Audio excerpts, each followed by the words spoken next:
All right, guys, so we got that all cleaned off and everything. We've let it kind of air dry for a little bit.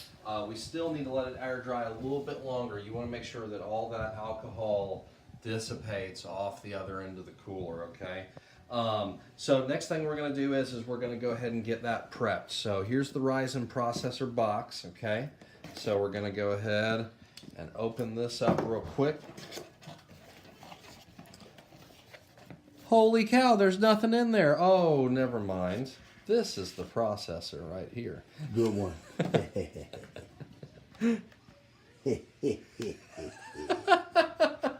Sorry, guys. I got to have fun sometimes.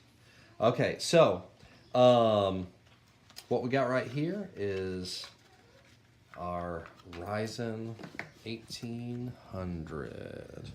This thing, again, is going to be a monster. That's all I have to say. Okay, so a couple little things about processors. So I'm going to show you over here on this one. Also, guys, excuse the light. We got to have plenty of light, and make sure you got plenty of light when you're dealing with your computer. So there's a socket down here, and the socket is right there in the middle. It's the thing that's got the long bar coming up from it. I'm pointing right at it right there, okay? So there's something on the CPU, and I don't know if you can see on the corner right there, the little golden directional button. Okay, that has to match up with the arrow that's on the CPU socket itself.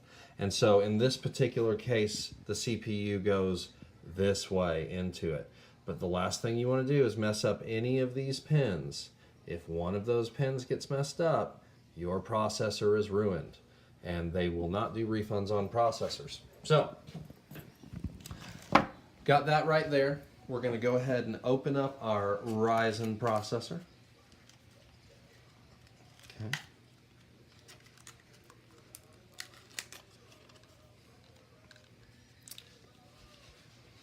I love how they put the logo on the chip itself.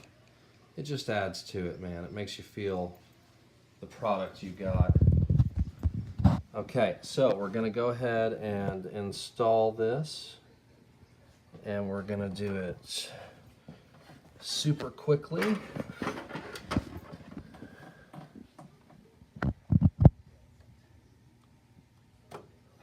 Okay, and it's going to fall in right like that, okay?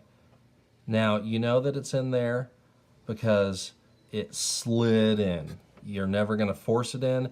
If you have to force this thing in, it's because this pin lock is, and I don't know if you guys can see it on the camera, that pin lock device, that is in the locked position. So you just kind of roll it on the top until it slides in, okay? Then what you're going to do is you're going to take the pin lock and you're going to push it down. And so basically, let me get some more light. You're going to push it down and lock it in place right like that. Okay, there you go. So that's how you install it into the main board.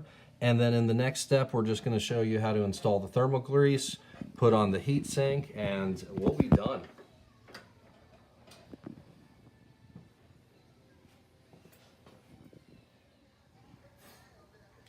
All right, guys, so now for the final step. We've got the CPU installed in there. The next thing we're going to do is we're going to apply the thermal paste, okay? There's a ton of different theories about thermal paste. Here's the deal. Just get Arctic Silver. That's it. Debate over. It's done. Buy Arctic Silver. It works good and it's cheap. Next thing on there is the fact that why do you need thermal grease? First of all, well, because the purpose of a CPU cooler is to dissipate the heat away.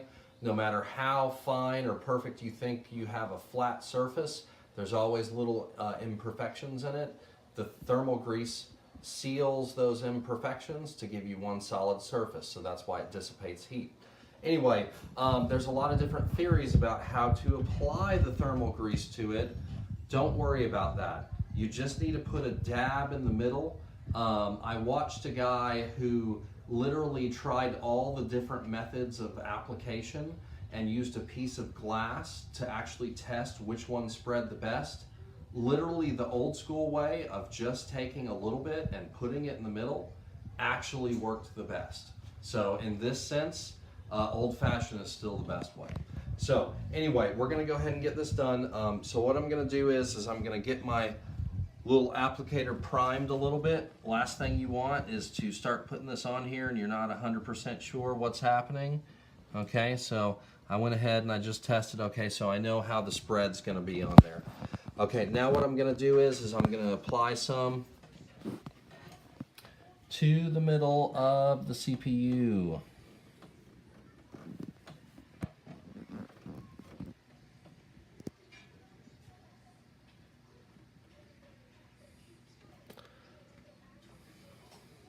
Okay, that's it.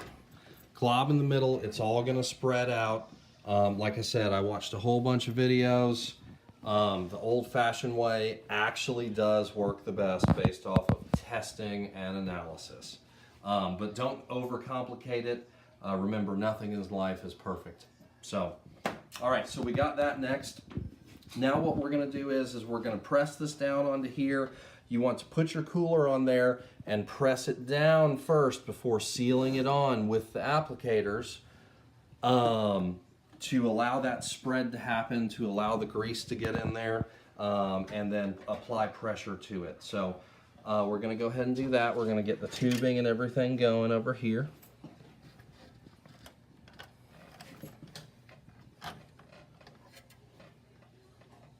Okay, easy peasy.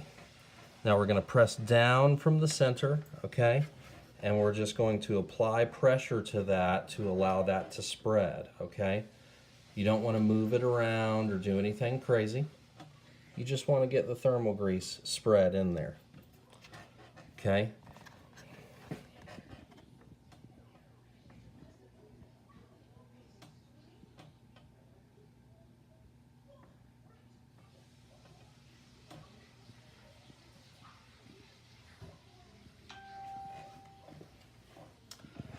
Okay guys, now what we're going to do is we're going to take each one of these little buttons and we're going to install them. Now we're not going to tighten each one right off the bat, we're just going to get them on there while still keeping pressure applied to the center.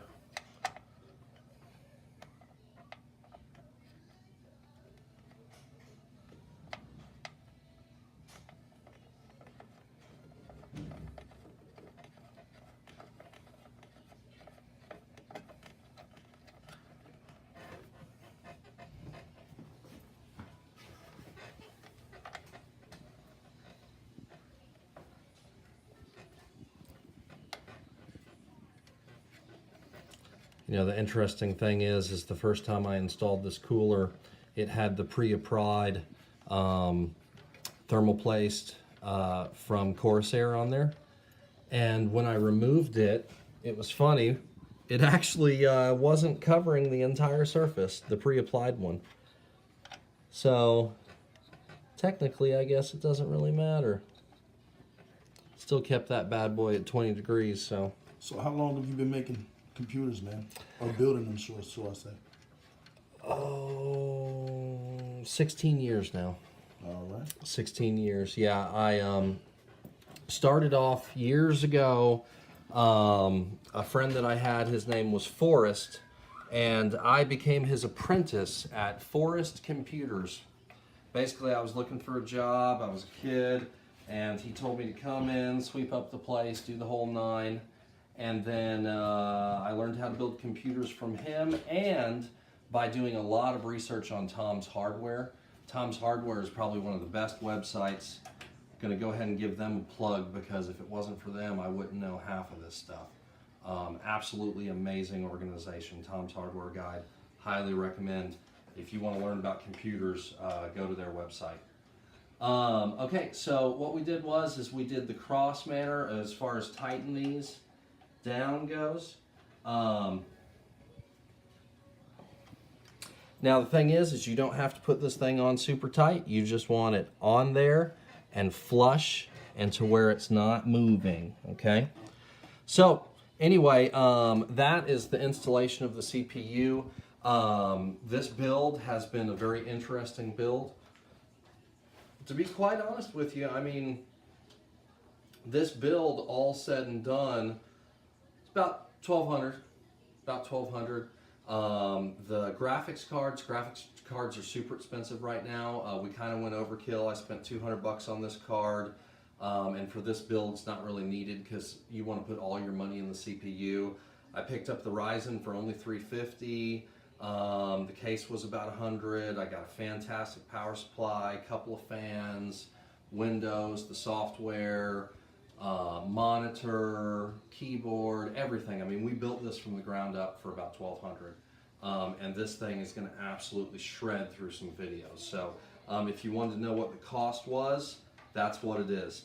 Now, any of you guys who might be watching this who actually know how to build computers and stuff, do not knock me for my cabling. I don't care. I'm just getting it set up for right now. This is not a piece of art just yet, but you'll wait and see what I can do in the next videos coming up. So anyway, thank you very much. My name's Knowledge, and y'all have a wonderful day. Appreciate the knowledge, man. Coming through once again, man. Doing what you do best, man. I really do appreciate you, brother. I had a blast making this show, man. And thank you. Once again, this has been Legal's Action, and you have been tuned into the Knowledge Way. Thank y'all, man, for coming out. God bless.